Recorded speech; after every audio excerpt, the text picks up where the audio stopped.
Bonjour et bienvenue dans cette vidéo où nous allons voir ensemble les différents éléments qui composent la surface de la Behringer Wing ainsi que son panneau arrière avec toute la connectique et les différentes entrées-sorties qui la composent.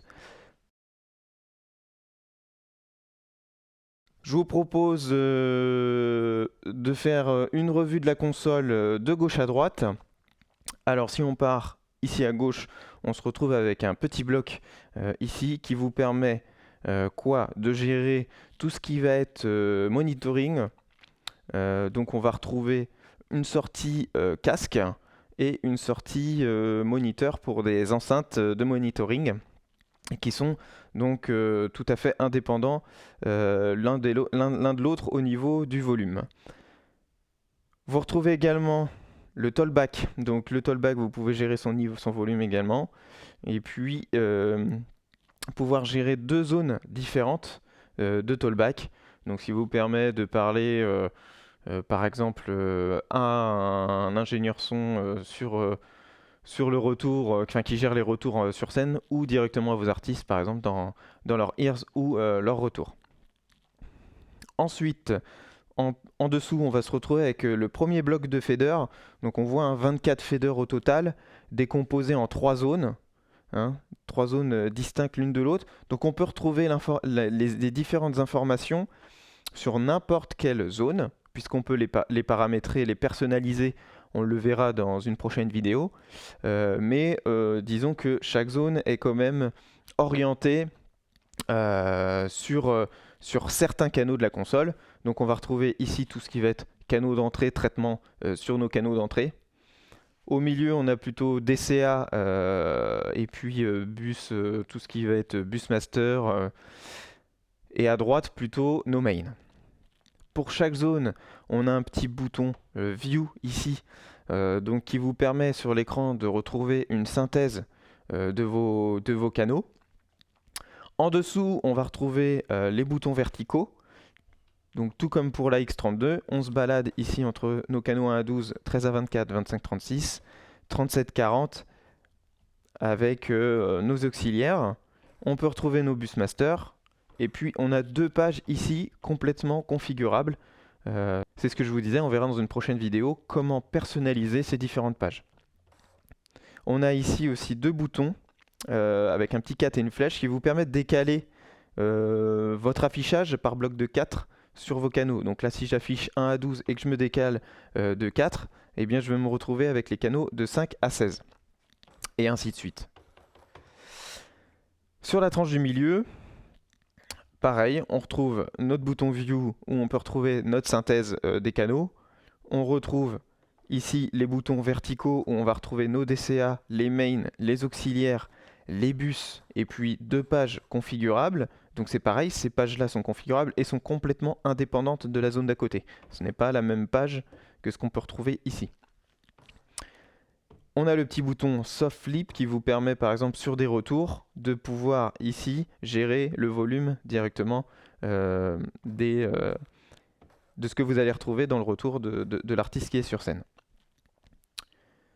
Et puis on a une dernière zone ici, où pareil, plutôt orienté donc main, mais on va avoir toujours nos boutons verticaux qui vont nous permettre de naviguer donc entre les mains, les DCA. On peut retrouver également les entrées, donc ça peut être intéressant si on veut. On a ici affiché un certain lot d'entrées sur lesquelles on veut jouer, on veut pas bouger, et puis sur, je sais pas moi, un titre particulier, on a besoin de voir d'autres entrées, et bien ici on peut venir quand même toujours venir voir nos différentes entrées.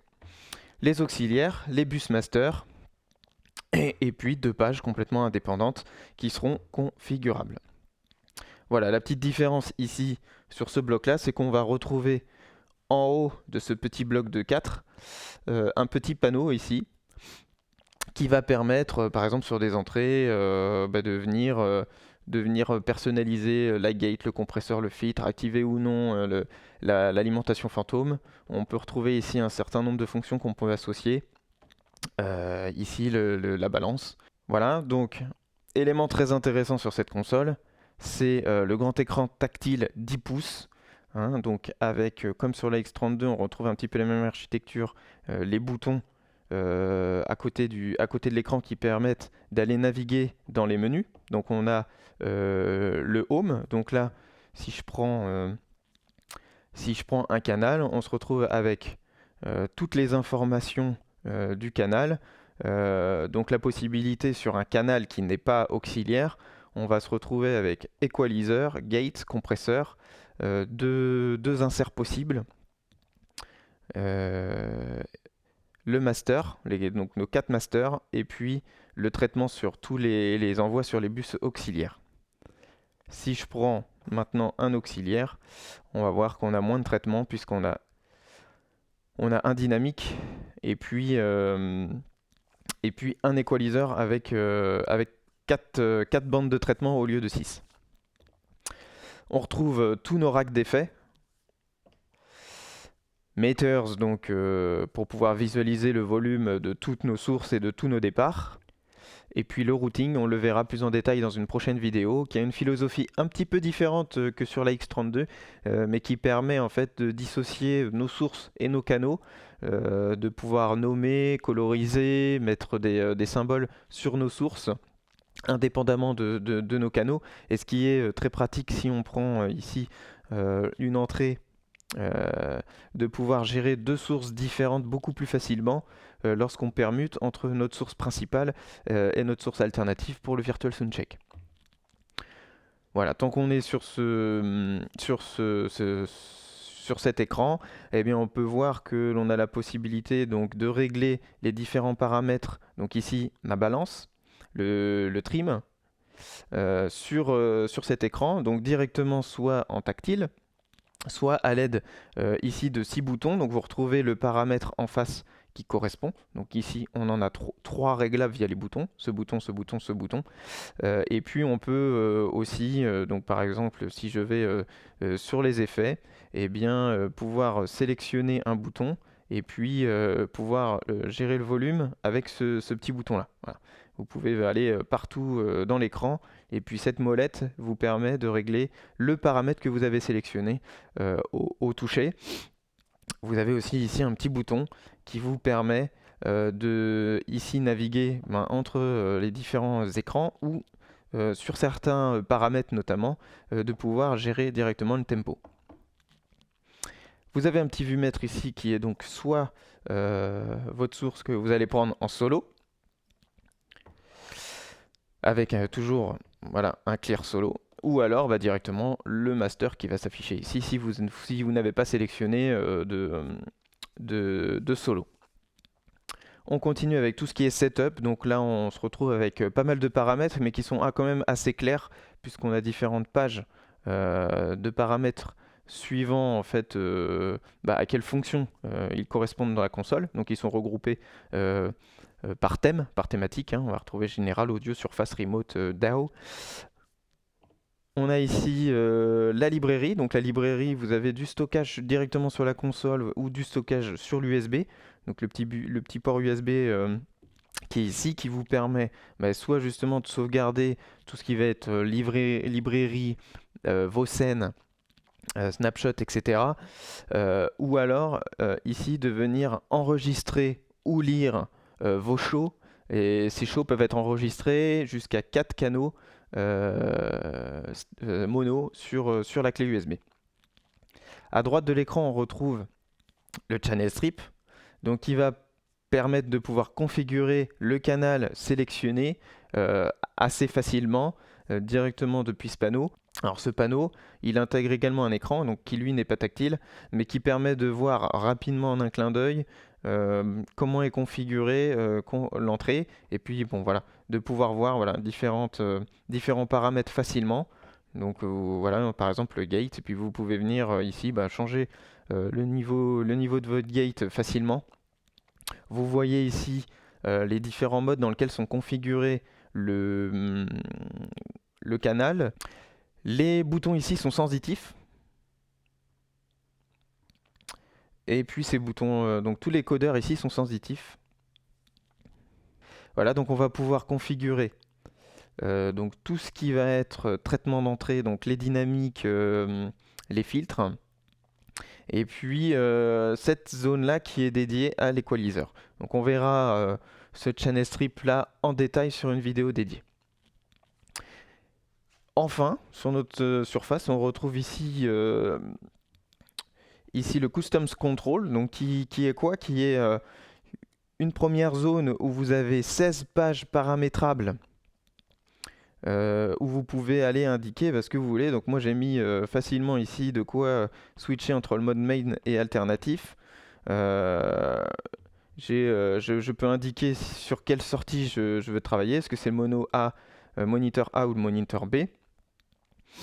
Et puis donc vous avez 16 layers en fait, vraiment 16 couches différentes où vous pouvez venir mettre les fonctionnalités que vous voulez. Donc ça offre quand même pas mal de possibilités. Avec la touche View, vous allez retomber dans la fenêtre qui va vous permettre de paramétrer cette zone-là. Donc ça c'est pareil, on le verra en détail sur une vidéo.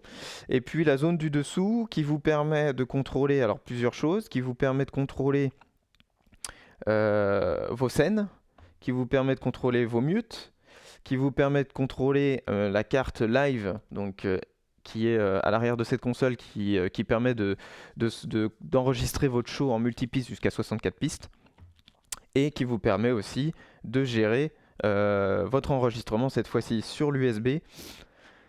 Et vous avez un petit bouton User ici qui vous permet en fait d'activer différentes fonctionnalités que vous voulez.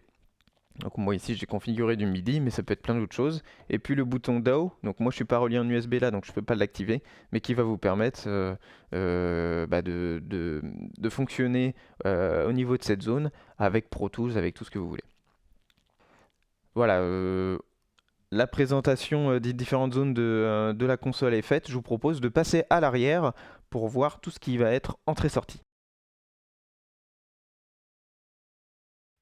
Le panneau arrière, donc assez compact par rapport à la largeur de la console. On y retrouve donc pour les entrées 8 entrées analogiques avec une conversion 24 bits, combi, symétrique, donc XLR ou jack, d'un volume, soit niveau microphone, soit niveau line. On retrouve aussi des auxiliaires, donc les entrées des auxiliaires sont ici, en niveau line, symétrique ou asymétrique sur prise jack. Qu'est-ce qu'on a aussi comme autre entrée? On va retrouver donc des entrées digitales, donc stéréo en AES EBU. Ici, entrée Stage Connect, donc avec le protocole Stage Connect qui permet d'avoir jusqu'à 32 entrées sur un câble XLR. On a 3 bus AES 50 donc, qui permettent d'avoir simultanément 48 entrées et 48 sorties sur chaque bus. Donc ici, ce qui donne la possibilité d'avoir jusqu'à 144 sources. Il est préconisé d'utiliser un câble blindé pour ces protocoles-là et éviter tout parasite, toute latence, toute coupure dans vos signaux sonores. Sur la partie sortie audio, donc on en a déjà un petit peu parlé puisqu'on a des sorties sur la ES50, donc 144 également au total. On va avoir les sorties auxiliaires sur des prises jack ici, et puis des sorties symétriques sur XLR, donc d'une quantité de 8 également. Donc que ce soit ici les préamplis ou les sorties sont de la série Pro Series Midas.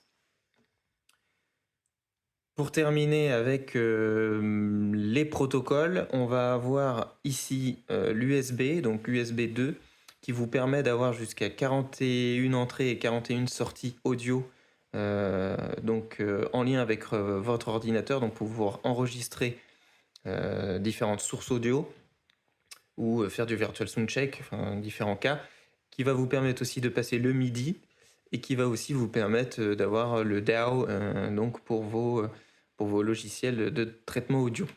Avec à côté 2 ports Ethernet qui agissent comme un switch et donc qui vous permettent de contrôler la distance la console par le logiciel Copilot. On va retrouver également le MIDI ici sur ces deux prises DIN.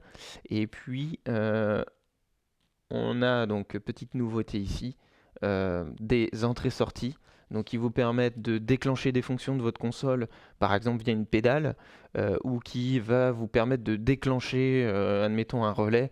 Donc, admettons, vous voulez déclencher un éclairage particulier via les boutons de contrôle de votre console, et bien vous pouvez le faire.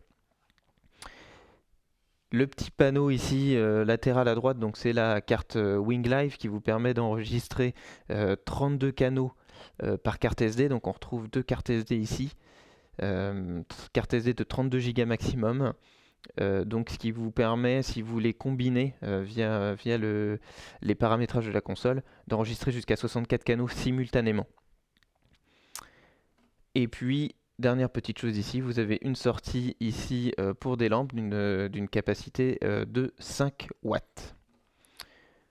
On va retrouver également ici un bandeau d'éclairage qui est assez pratique puisqu'il vous permet en fait de voir ce que vous câblez. Donc on peut configurer la puissance lumineuse ici via les paramètres de la console. Par contre, le petit inconvénient, c'est que le panneau étant en retrait par rapport ici au fond de la console, si vous êtes si vous êtes à l'avant de votre console et que vous voulez câbler quelque chose, c'est quasiment impossible. Vous êtes obligé de faire le tour de la console. On a ici sur le côté à droite deux sorties, donc une ici, une de ce côté-là, sortie jack. Donc c'est pareil, qui sont par le dessous, donc qui sont pas très visibles si vous voulez vous brancher sans vous pencher. Et puis dernier petit point, on a également ici un petit éclairage, donc qui est juste un éclairage d'ambiance décoratif qui est réglable aussi et qui vous permet de faire un petit éclairage orange voilà, sous la console dans la partie centrale. Et voilà pour la présentation générale de la console et on se donne rendez-vous dans une prochaine vidéo.